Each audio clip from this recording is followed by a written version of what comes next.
Hello dear students, once again welcome to my YouTube channel विज्ञान हर घर बने पाठशाला। पिछले वीडियो में हमने कक्षा 7 का पाठ 7 पढ़कर, समझकर और उसके अभ्यास के प्रश्न उत्तर समझकर ख़त्म किया था।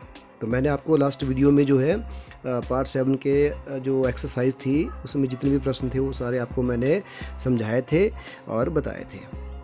तो आज की इस वीडियो में हम अगला चैप्टर शुरू करेंगे, पार्ट 8 या चैप्टर 8। तो चलिए इसको शुरू करते हैं। आज का चैप्टर का नाम है आपका पवन, तूफान और चक्रवात। तो पवन क्या होती है, तूफान क्या होता है और चक्रवात क्या होता है, इसके रिगार्डिंग हमने इस चैप्टर में डिटेल से विस्तार पूर्वक पढ़ना है। ठीक है बच्चों।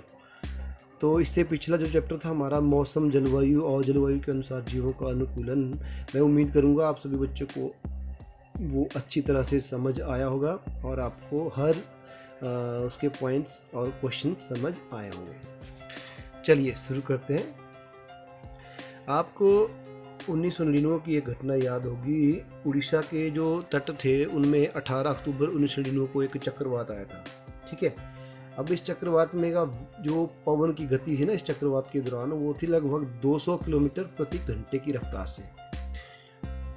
तो इस चक्रवात के कारण भारी नुकसान हुआ था। लगभग 45,000 भवनों या इमारतों को नुकसान हुआ था और सारी इमारतें तहस नहस हो गई थी और लगभग 7 लाख करीब लोग बेघर, यानी 7 लाख करीब लोगों के घर जो है नष्ट हो गए थे। तो ये था चक्रवात का रिजल्ट। यानी चक्रवात बहुत ही भयंकर चक्रवात आया था जब मैं बता रहा हूँ 1999 में 18 अक्टूबर को उड़ीसा के तट पे। और इसी साल जो है 1999 में ही 29 अक्टूबर को भी फिर से जो है हवा की गति तेज हो गई थी और एक और चक्रवात आया था जिसकी गति थी 260 किलोमीटर प्रति घंटे की रफ्तार से। तो इसके साथ ही 9 मीटर ऊंची जो है समुद्री लहरें भी उठी थी। जो समुद्री लहरें उठी थी वो जब किनारों से टकराई थी तो हजारों लोगों ने अपनी जान गंवा दी थी इसमें और करोड़ों रुपए की जो संपत्ति थी वो नष्ट हो गई थी। चक्रवात ने क्या किया था, कृषि, परिवहन, संचार और विद्युत सप्लाई को प्रभावित किया था। तो ये जो चक्रवात आया था उड़ीसा में दो, एक आपका 18 अक्टूबर 1999 को, दूसरा आया था जो है 29 अक्टूबर 1999 को। इन दोनों ने ही बहुत तबाही मचाई थी उड़ीसा में और संपत्ति, जान माल का बहुत नुकसान हुआ था। ये बेसिकली चक्रवात जो होता है आपका, जो उड़ीसा के समुद्र तट पे चक्रवात आया था, सैटेलाइट द्वारा उसका चित्र इस तरह से लिया गया था। तो ये जो ऐसे दिखाई जा रहा है ना, एक चक्रवात की जो है एक स्थिति दिखाई जाती है मौसम में। ठीक है। ये आपको मैं फिर से बताता हूँ। ये जो चक्रवात की स्थिति ऐसे बनी है ना, इसमें ये चक्रवात की स्थिति दिखाई जाती है। जो मौसम वैज्ञानिक होते हैं वो जब मौसम का अनुमान लगाते हैं, पूर्वानुमान लगाते हैं, तो जो वेदर फोरकास्टिंग करते हैं, भविष्यवाणी करते हैं, उसमें इस तरह से ये मैप बनाते हैं तो बताते हैं। तो ये जो तूफान आया था इससे बहुत सारा नुकसान हुआ था। लेकिन क्वेश्चन ये उठता है कि चक्रवात होते क्या है। ठीक है। अब चक्रवात समझने के लिए हमें थोड़ा सा आपको पता होना चाहिए चक्रवात होते क्या है, ये बनते कैसे हैं और ये इतने हानिकारक यानी विनाशकारी क्यों होते हैं। तो इन सभी प्रश्नों का उत्तर हम इस चैप्टर में आगे जाकर पाएंगे। चलिए इन सबों का उत्तर ढूंढने की कोशिश करेंगे। इस चैप्टर को पढ़ते हैं। अब हम क्या करेंगे, सबसे पहले तो वायु से जो हवा होती है उसके द्वारा कुछ ऐसे क्रियाकलाप करेंगे, ऐसे प्रयोग करेंगे जिसके द्वारा हम वायु की जो गति होती है उसका पता लगाएंगे। चलिए। तो अब गतिशील वायु हमेशा जो है जब वायु चलती है और गति करती है तो वह पवन कहलाती है। तो गतिशील वायु को हम क्या कहते हैं, पवन कहते हैं। तो पहला जो है इसका गुण वो है वायु जो है दबाव डालती है, यानी वायु जो होती है वह प्रेशर जनरेट करती है। तो इसके लिए हम कौन सा एक्सपेरिमेंट करते हैं, चलिए देखते हैं। हम इस क्रियाकलाप को करेंगे। एक ढक्कन वाला टीन का डब्बा लेंगे हम। ठीक है। और इसे पानी से लगभग आधा भर देंगे। टीन के डिब्बे को फिर मोमबत्ती की लौ पर तब तक गर्म करेंगे जब तक कि पानी उबलने ना लगे। तो ध्यान से समझिए, हमने क्या किया, एक ढक्कन वाला टीन लिया, और इसमें लगभग पानी से आधा भर दिया। फिर हमने डिब्बे को किससे गर्म किया, मोमबत्ती की लौ से, ना कि किसी चूल्हे पर। मोमबत्ती से लौ से हमने तब तक गर्म करना है जब तक वह उबलने न लगे। चित्र 8.2 में ये देखिए, ये दिख रहा है आपको, ये वाला एक टीन लिया और टीन का डब्बा, उसमें पानी डाला हुआ लगभग इतना, और नीचे मोमबत्ती रखी है। ये मोमबत्ती नहीं है कि बेसिकली एक बर्नर है, तो बर्नर भी मतलब मोमबत्ती की तरह छोटी लौ दिया हुआ है इसमें। तो उस लौ से हमें इसको तब तक गर्म करना है जब तक यह उबलने ना लग जाए। तो अब इस डिब्बे में सावधानी से हम धातु के गहरे पात्र अथवा वॉश बेसिन में रख दे सकते हैं। ठीक है, अब गर्म डिब्बे को बंद करने में सावधानी बरतनी पड़ती है, आपको पता ही है। जब पानी कुछ मिनट तक उबलने लग जाता है तो उसको उबलने दीजिए, फिर मोमबत्ती को बुझा देंगे। तत्काल डिब्बे को हम ढक्कन बंद कर कस कर रख देंगे और गर्म डिब्बे को बंद करके सावधानी से हम क्या करेंगे, धातु के गहरे पात्र अथवा वॉश बेसिन में रख देंगे। ठीक हुआ। डिब्बे पर ठंडा पानी डालेंगे। क्या डिब्बे का आकार में कोई परिवर्तन होता है? हम ये देखेंगे कि डिब्बे के आकार में कोई परिवर्तन होता है। होगा, बिल्कुल होगा। डिब्बे के आकार में जब परिवर्तन होगा, वो क्यों होगा? जब हम डिब्बे के गर्म करेंगे, उसके ऊपर फिर एकदम से ठंडा पानी डालेंगे, पानी उबला हुआ अंदर होगा आधा, और उसमें हम ढक्कन बंद होगा। पहली बात है वो ढक्कन बंद होगा और नीचे से आधा पानी भरा हुआ। फिर उसको जब पानी उबलेगा फिर हम एकदम से ठंडा पानी डालेंगे तो डिब्बा पिचक जाएगा। ठीक है, जैसा चित्र में दिख रहा है आपको यहाँ पे। अब ये क्यों होगा? यदि आपको टीन का डब्बा ना मिले तो प्लास्टिक की बोतल भी ले सकते हैं। तो प्लास्टिक की बोतल को भी आप गर्म तो नहीं कर सकते, लेकिन आप उबलता हुआ पानी प्लास्टिक की बोतल में डालेंगे तो बोतल को फिर क्या करेंगे, एकदम से कसकर बंद कर लेंगे। फिर उसको हम ठंडे पानी के बर्तन में डाल देंगे, बाल्टी भर के ठंडे पानी से भरी बाल्टी में डालेंगे। तब भी हम देखेंगे कि क्या होगा, उस बाल्टी का जो है उसका आकार बदल जाता है। ठीक है, अब ये आकार बदलता क्यों है, ये भी एक प्रश्न है। इसके अलावा कुछ अपने अनुभवों को याद करें। जब हम पतंग उड़ाते हैं तो क्या आपने पीछे से आती हवा को सहायक होती है? अगर आप पवन उड़ा रहे हैं और जिस दिशा में आपने पवन उड़ाई है, आपकी पीठ पीछे से हवा जा रही है पतंग की तरफ को, तो क्या वो पतंग उस पवन से और ज़्यादा ऊंची उड़ती है या नहीं? ठीक है। यदि आप किसी नौका में, दूसरा उदाहरण, तो आप इसे चलाना आसान होगा। यदि पवन उस दिशा की विपरीत दिशा में जारी हो तो आपको नौका ले जाना चाहते हैं, तो क्या आपको पवन की दिशा में प्रतिकूल साइकिल चलाने में कठिनाई अनुभव होगी? यानी आप एक नाव चला रहे हैं और नाव पे पाल लगी है, जिस दिशा में आप जाना चाहते हैं उसकी विपरीत दिशा से हवा आ रही है आपको उसी दिशा में, तो नाव आसानी से चली जाएगी। लेकिन जिस दिशा में आप जाना चाहते हैं उस दिशा से हवा आ रही है आपकी तरफ को, तो आप नाव आगे नहीं ले जा सकते, तो मुश्किल हो जाएगा ना। तो ये तीनों ही प्रभाव जो है, इससे क्या लगता है आपको? चलिए एक और उदाहरण देख लेते हैं इसका। जब आप साइकिल के टायर में हवा भरते हैं, ठीक है, तो साइकिल का जो टायर जो होता है जिसमें हवा भरा होता है, तो ट्यूब से क्या होती है, हवा भरी होती है और वह कसा होता है, तो टायर का आकार अलग होता है। ठीक है, लेकिन जैसे हम उसको हवा को बाहर निकाल देते हैं तो ट्यूब का आकार एकदम से पिचक जाती है और उसका आकार बदल जाता है। ठीक है, तो इन सभी जो हमने आपको उदाहरण दिए, इनसे क्या सिद्ध होता है कि वायु जो है, जब किसी भी पदार्थ पे हम हवा ज़्यादा डालते हैं तो वह उस पदार्थ का या उस वस्तु का आकार बदल देती है। ठीक है, इन सभी एक्सपेरिमेंट से ये सिद्ध होता है कि वायु जो है दबाव डालती है, क्योंकि जब वायु जो है प्रेशर के साथ किसी भी वस्तु में भरी जाती है तो वह उसका आकार बदल देती है। तो ये अनुभव जो हमें आभास दिलाते हैं कि वायु जो है दबाव डालती है। इस दाब के कारण ही पवन द्वारा वृक्षों की पत्तियां हिलती है, झंडे हिलते हैं और बैनर हिलते हैं। ठीक है, और जितने भी हमने अभी तीनों एक्सपेरिमेंट किए उससे यह सिद्ध होता है कि वायु दबाव डालती है। अब हम समझने का प्रयास करते हैं कि डिब्बा अथवा बोतल जो है, गर्म पानी का ये टीन था डिब्बा या बोतल जो है, उसका आकार कैसे खराब हो गया। देखिए, जब हमने उस टीन के डिब्बे में पानी डाला, फिर टीन के डिब्बे को अंदर से हम गर्म किया और भाप जो है गर्म होकर भाप डिब्बे की चारों तरफ जाती है। फिर हम ठंडे पानी में डालते हैं तो भाप एकदम से संघनित हो जाती है और जल में परिवर्तित हो जाती है। इसके कारण जो भीतर की जो वायु की मात्रा होती है वह कम हो जाती है। ठीक है, पहले वायु ज़्यादा थी जब हमने गर्म किया, क्योंकि भाप बना तो उसके साथ गैस भी रिलीज होती है। तो जब वो ठंडा किया, हमने ठंडा पानी डाला तो वायु की मात्रा कम हो जाती है। इसका परिणाम स्वरूप क्या होता है, डिब्बे की वायु पर वायु का दाब जो है डिब्बे के बाहर की वायु के दाब से कम हो जाता है, ठीक है। और दाब के इस अंतर के कारण ही डिब्बा जो है पिचक जाता है। यह है कारण डिब्बे का पिचकने का।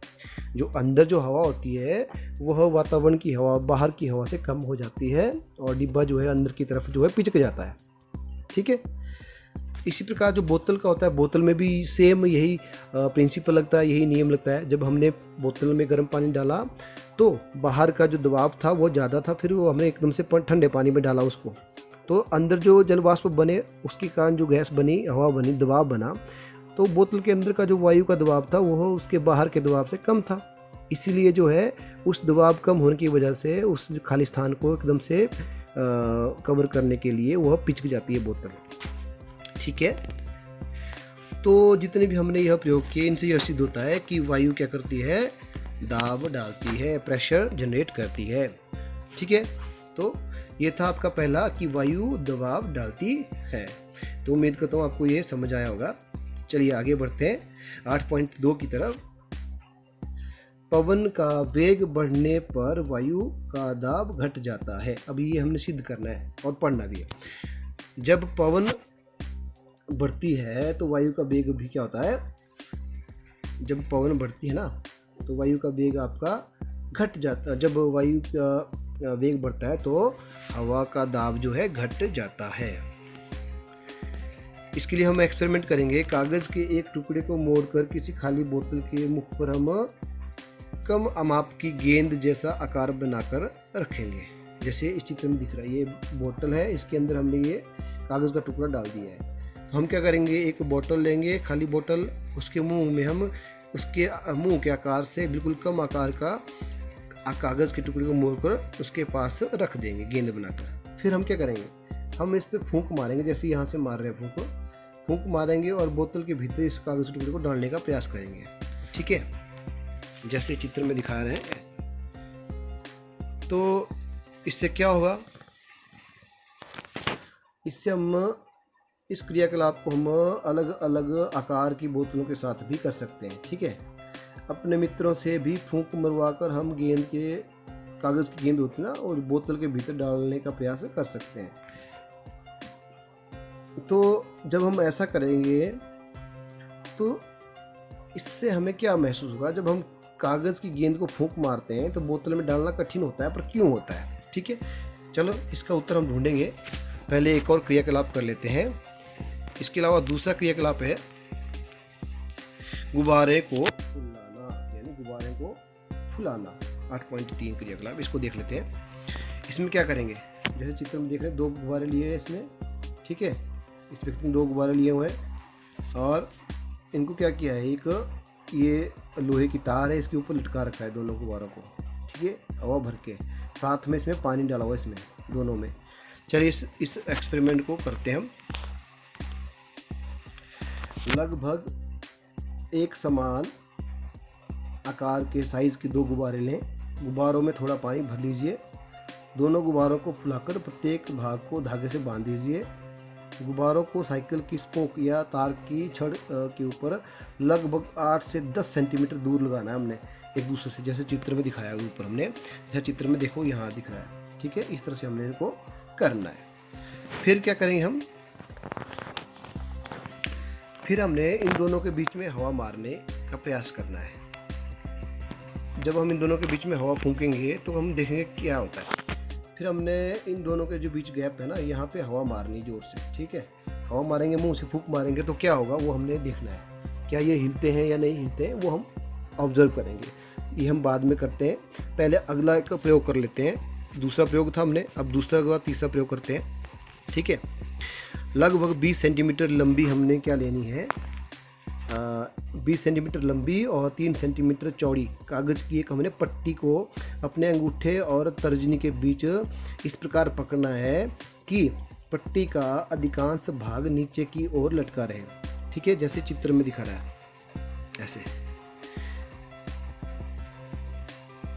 ये देखिए हमने क्या करना है, एक कागज़ की पट्टी लेनी है जो 20 सेंटीमीटर लंबी हो, लगभग 20 सेंटीमीटर लंबी हो और 3 सेंटीमीटर क्या हो, चौड़ी हो। और हमने मुंह से ऐसे पकड़ना जैसे ये, ताकि मैक्सिमम भाग उसका नीचे को लटका रहा है। ठीक है, फिर क्या करना है, हमने इस भाग पे फूंक मारनी है, एक वाले भाग पे। फिर जैसा कि चित्र इसमें दिख रहा है आपको 8.5 में, हमने क्या करना है, अब कागज़ की पट्टी को हमने ऊपर से फूंक मारनी जोर से। तो क्या होगा, पट्टी जो नीचे झुकी हुई थी क्या वो ऊपर उठ जाती है? ठीक है, ये हमने देखना है। तो यह ऊपर उठ जाती है जैसा कि इस चित्र में उठ रहा है, दिख रहा है। अब हमने 3 प्रयोग किए। ठीक है, पहला किया हमने बोतल वाला, ये वाला प्रयोग। ठीक है, उसके बाद किया हमने गुब्बारे वाला प्रयोग, ये वाला। इसके बाद किया हमने कागज़ की पट्टी को फूंक मारने वाला प्रयोग, ये वाला।